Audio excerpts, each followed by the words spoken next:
golden like an enormous newly minted doubloon. The Caribbean sun presided over the waterfronts.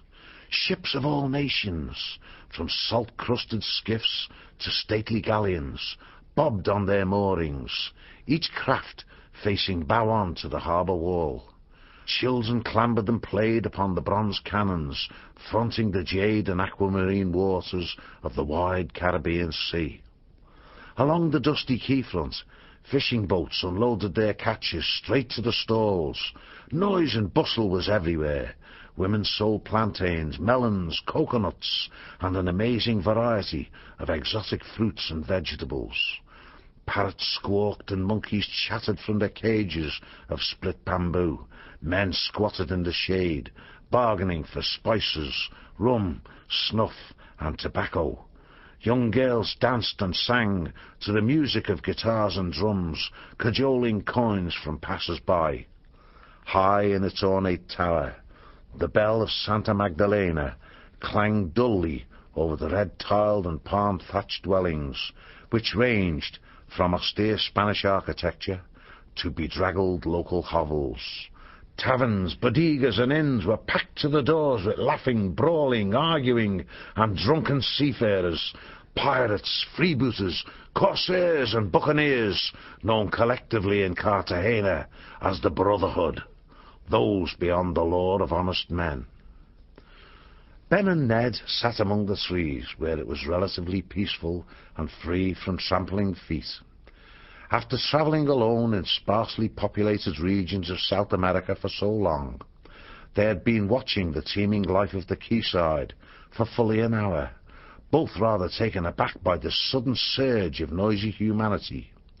The big black Labrador passed a single thought to his tow-headed young companion. "Well, are you hungry enough to go and explore yet?" The boy smiled into his friend's moist dark eyes. It would be a nice change to eat something cooked by somebody else besides myself. Come on, Ned, let's take a look. The dog pondered his companion's thought for a moment, then rose gracefully and returned the mental comment. If I had hands instead of paws, I'd make a wonderful cook. I can't help being a dog, you know. Ben patted Ned's head affectionately, answering the thought. I'll wager you'd be the world's best cook, just as you're the nicest dog on earth. The black Labrador's tail wagged. Oh, you're just saying that because it's true. Follow me. I'll sniff out the place where the food smells good. People did not pay much attention to the pair as they strolled along the harbour street. A tow-haired lad of about 14 years, dressed in an old blue shirt that lacked buttons, and a pair of once white canvas trousers, tattered and frayed at the hems, walking barefoot alongside a big black dog. Ned threaded his way between crates of live clucking chickens and barrels of still slithering silver-scaled fish. They skirted a crowd who were watching an entertainer wrap live snakes about his body. Ben stopped to watch the performance, but Ned tugged at his shirt tail. What do you want to do? Watch street shows or eat? Come on. Ben obediently followed the dog, his eyes drinking in the colourful spectacle of crowded humanity as he went. Ned halted at the front doors of Cartagena's biggest waterfront tavern and winked one eye at Ben. Someone's roasting beef in there. My mouth's watering. Ben's strange clouded blue eyes stared up at the swinging sign. Crude artwork depicted a grinning jaguar taking a bath in a barrel of rum.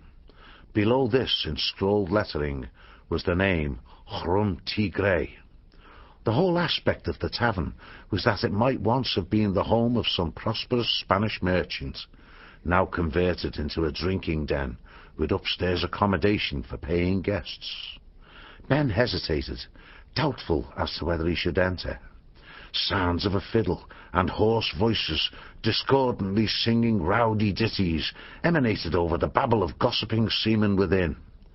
Ned sat scratching behind his ear with a blunt-clawed back leg, communicating mentally. Enter, callow youth, if thou art not afeard. Ben shifted from one foot to the other, and he shrugged. Easy for you to say, mate, but I'm the one who'll get thrown out if they find we have no money. Ned was still in a playfully encouraging mood as he replied. Tut, tut, my boy, leave this to your trusty hound. He rose and trotted inside, with Ben sending urgent thoughts after him. Ned, come back here. Wait. The dog's mental answer floated back to him. Money's never stopped us so far, Ben. Faint heart never won roast beef. Wow! Just look at that carcass on the spit. Ben shouldered his way in through a gang of departing men. The moment he stepped inside, the boy froze. Faces were all around him. Faces like those he had encountered aboard the Flying Dutchman. Unwashed, unshaven, gap-toothed, tattooed and brass-earringed, scowling, grinning wickedly, slit-eyed, broken-nosed, knife-scarred ruffians. Faces like those which return sometimes to haunt his dreams. Ben stood rooted to the spot, seemingly unable to move, until Ned tugged at his shirt sleeve, growling as he mentally reassured his friend. Step lively, mate. They won't harm us. I felt the same as you when I came in here, but my stomach got the better of me. Look over there. The object of Ned's desire was a cavernous old fireplace where, over a bed of glowing charcoal, 2 cooks were slowly turning a spit on which was transfixed an entire side of beef. Juices and fat from the roasting meat popped and sizzled as they dripped onto the flames. Every now and then, the cooks would stop turning the spit. Using long, sharp knives, they would slice off a chunk of beef for a customer, pocketing the coins they were given. Ben felt his stomach grumble aloud at the sight. He was very hungry. Ned chuckled mentally at him. Oh, I hear a gurgling gut. A sure remedy for any fears. Ben stroked the Labrador's silky ear. So you do, but a gurgling gut with empty pockets isn't much use. What do you suggest? The fireplace was constructed in the centre of the room. Through the flames could be seen a bar area and some tables. Something was going on at the largest table, where onlookers were gathered round to watch whatever it was. Ned began tugging Ben toward the table, passing a message. Let's see if we can't pick up a coin or two over yonder.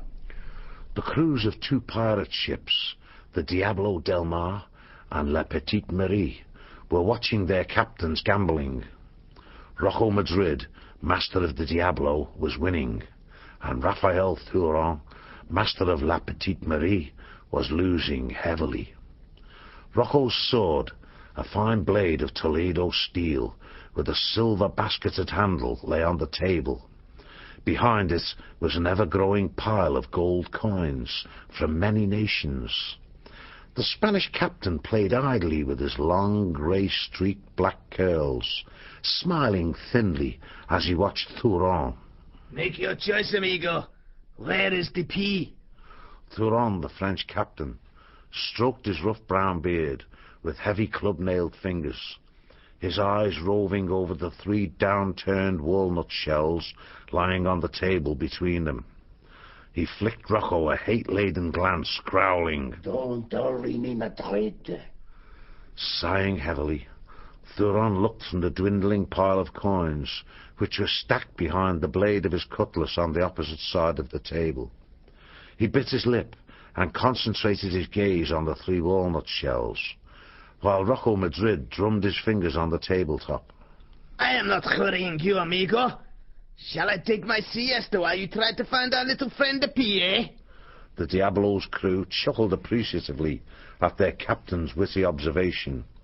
The more gold Thuron lost, the slower and more deliberate he became.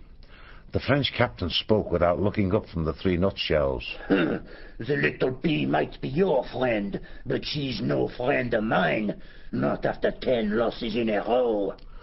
Rocco twirled his waxed moustache, enjoying his opponent's discomfiture. Who knows? The little pea, she might change her mind and fall in love with you. Choose, amigo. Thuron made a snap decision. He turned up the shell that lay in the centre of the 3. It was empty. No pea lay under it. A cheer went up from the Diablo's crew, and groans from the men of La Petite Marie.